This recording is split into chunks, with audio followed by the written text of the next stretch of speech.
Hello everybody, it's TannerFishies here, back again with a new Ninjago video here on the channel. In today's video, we're going to be diving into part 6 of my Ninjago Hot Takes series. This is the series of videos where I ask you guys, the audience, to submit your own Ninjago hot takes for a chance to be featured in this series of videos. Obviously, we collect a lot of hot take responses from the audience, and this video was no exception. The community post that we ended up putting up got over 1.1 thousand comments with over 1.3 thousand likes. Very, very large turnout, and as such, we could not possibly go through every single hot take and talk about it in today's video. However, I did pick some of my favorites and some that I actually do want to talk about, so why don't we go ahead and get started with that. But before we even get into that, I just need to give a quick disclaimer. Please do not feel like you need to go out of your way to harass anybody in today's video. This video is simply just for fun, and obviously I am going to be showcasing specific usernames to go along with these hot takes, and these are supposed to be kind of spicy, controversial Ninjago opinions, so you probably will not agree with every single opinion listed in this video, and that's okay.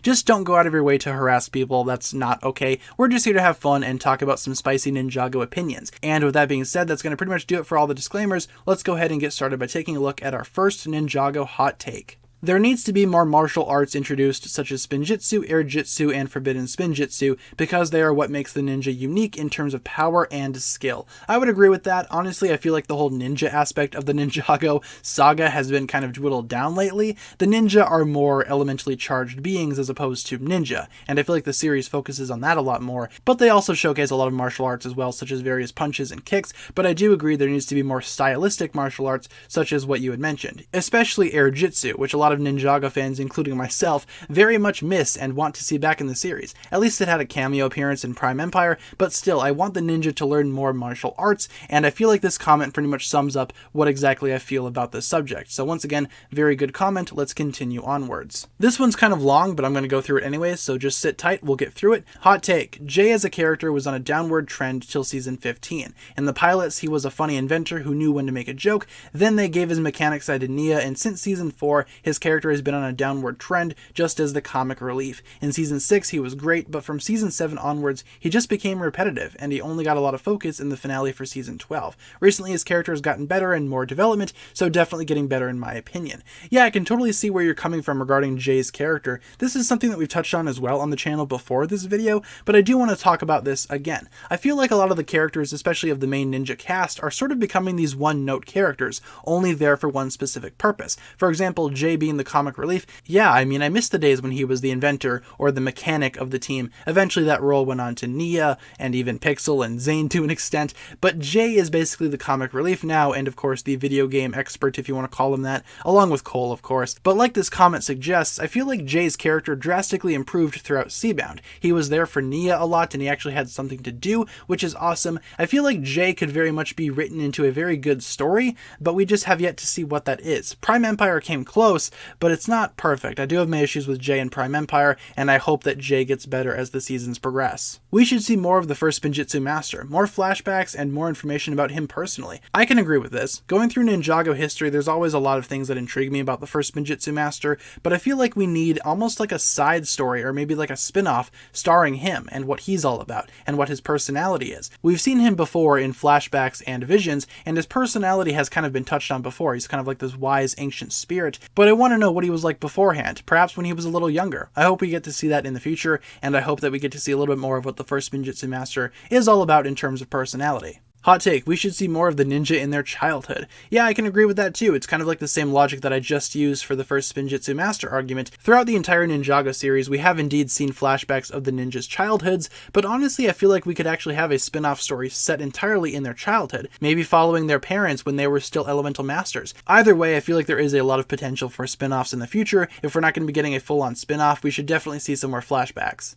If Ninjago the show ever ran out of ideas, the continuity of the Ninjago movie would be a perfect starting point for a brand new series, given how little we actually saw of that world, but at least we wouldn't need an introduction. This is a very interesting comment. I never really thought about it like that before, but I kind of agree with this, honestly. The Ninjago movie never got a sequel, and it probably never will get a sequel, but if the Ninjago TV show does indeed end, the Ninjago movie would definitely be a good place to kick off a new story, because that's essentially an entirely separate continuity. You don't have to follow the rules that were already established by the TV TV show because it's an entirely different universe, and I feel like this would be a very good idea for a new series. I feel like we're suggesting a lot of Ninjago spin-offs in this video, but yeah, make a Ninjago movie sequel, but make it a show. I mean, I never really thought about it like that before, but this could very well work. Granted, I don't think the actual TV show for Ninjago is going to run out of ideas anytime soon, but if it does, I can agree with this comment and say that the Ninjago movie universe might be a perfect place to start a new, brand new, untouched series. Zane hasn't been an interesting character since season 4. I would kind of disagree with this, honestly. I feel like Zane is definitely missing out in terms of spotlight appearances, but he had a very interesting arc as the Ice Emperor throughout season 11, and even before that he was doing interesting things, so I don't agree with this one 100%. I feel like Zane definitely has some stuff going on in later seasons, though I do understand where people are coming from with this comment. I feel like a lot of Ninjago fans have this opinion. I myself just do not share this opinion. Hot take, Ninjago is losing its touch.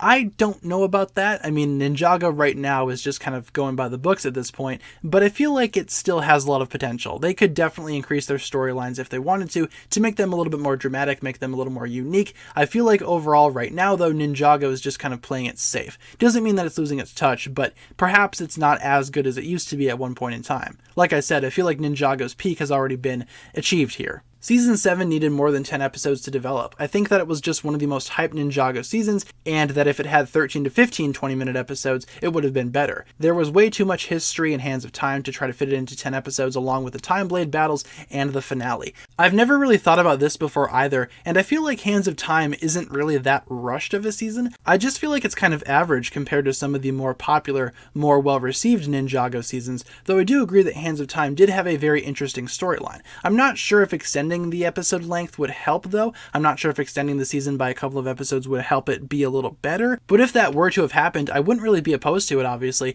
If there's a way to make the season better, then the show should totally capitalize on that, within reason, of course. But going back to this argument with Hands of Time, I'm not super sure about this one. Let me know what you guys think down below in the comments on this. Day of the Departed is more legacy than the majority of legacy stuff that LEGO gives us. Yeah, I can kind of see where you're coming from regarding this, but I feel like Legacy has done a very good job at actually adapting a lot of what made Ninjago special in the older days. Day of the Departed just kind of felt like a cheap recap, though I do feel like Day of the Departed was legitimately a test to see if something like Ninjago Legacy could work, and considering how we have Ninjago Legacy now, I think it's safe to say that it worked. The reason why the aging patterns of the ninja are so convoluted and obscure is because they are elemental masters. This is one incredibly important thing that is commonly forgotten when it comes to their ages. As elemental masters age much slower, this is easily the most likely reason why the ninja are still in their late teens. That's a very interesting comment. I mean, the elemental masters' ages are very much brought into question a lot by the Ninjago fanbase. I mean, if you take a look at characters like Master Wu and Garmadon, their age is all over the place in terms of exactly how old they are, but in terms of the ninja, this might actually be a very good point to think about here. It's obvious that the ninja are not going to age like normal people, however they would indeed have a legitimate number age though. The numbers wouldn't just stop because they are elemental masters. Of course their physical aging would stop, but they would still be a certain number of years old, if that makes sense. Though I do think this is a very important point to keep in mind if you ever find yourself discussing the ninjas' ages. While being a good season, Seabound is very unoriginal. We have purple scaled villains who want to awaken an ancient evil serpent because he has something against humans, and he has an army of snakes, and he has to find powerful relics to bring the creature back, and after he does, the creature eats said villain. Sounds like Pythor, but I still love the season. Yeah, the comparisons between Pythor and Kalmar are very much there. I could totally see why people would say that Seabound is a little unoriginal in that sense, but Seabound itself is still very good in my opinion. I find Kalmar a lot more of an intriguing villain than Pythor in a lot of ways, though I do admit that Pythor is a very classic Ninjago villain, and I could totally see how Kalmar would take influence from him. I think Kalmar is done just a little bit better, and that's just my own opinion.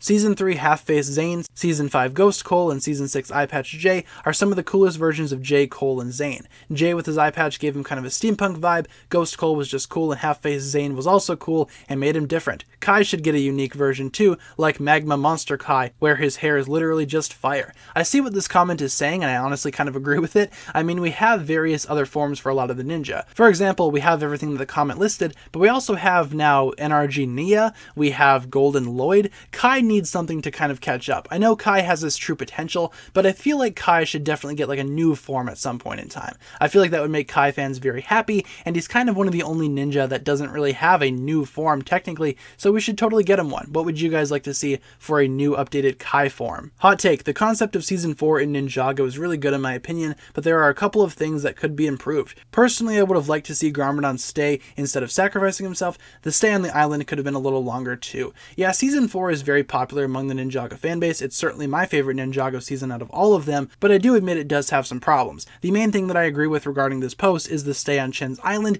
Yeah, as soon as the ninja leave Chen's island along with the other elemental masters, the season does indeed kind of take a dip in quality, just a little bit, but it's still very noticeable. I feel like Season 4 has a lot going on, but it also has a lot that could be improved as well, much like every other Ninjago season ever, so I do appreciate this comment pointing out some of the flaws in Season 4. And of course, with that being said, guys, that'll pretty much wrap it up for today's video. That's all we have time for in terms of Ninjago hot takes, but don't worry if your hot take was not selected to be featured in this video, there are still going to be more opportunities down the line. This series of mine has been really well received by you guys, and a lot of you guys really enjoy participating in this series. So once again, we will be continuing this series with more installments in the future. For the time being though, that'll pretty much wrap it up for this video right here. Thanks a lot for checking out this video, guys. Leave a comment down below talking about which hot take was the spiciest, and which ones do you agree with, do you not agree with. Leave all your thoughts down below in the comments regarding all of the takes featured in today's video, and like I said, stay tuned for more opportunities to be featured in a video such as this one. With all that being said, guys, that'll pretty much wrap it up for this video once again, so thank you so much for watching.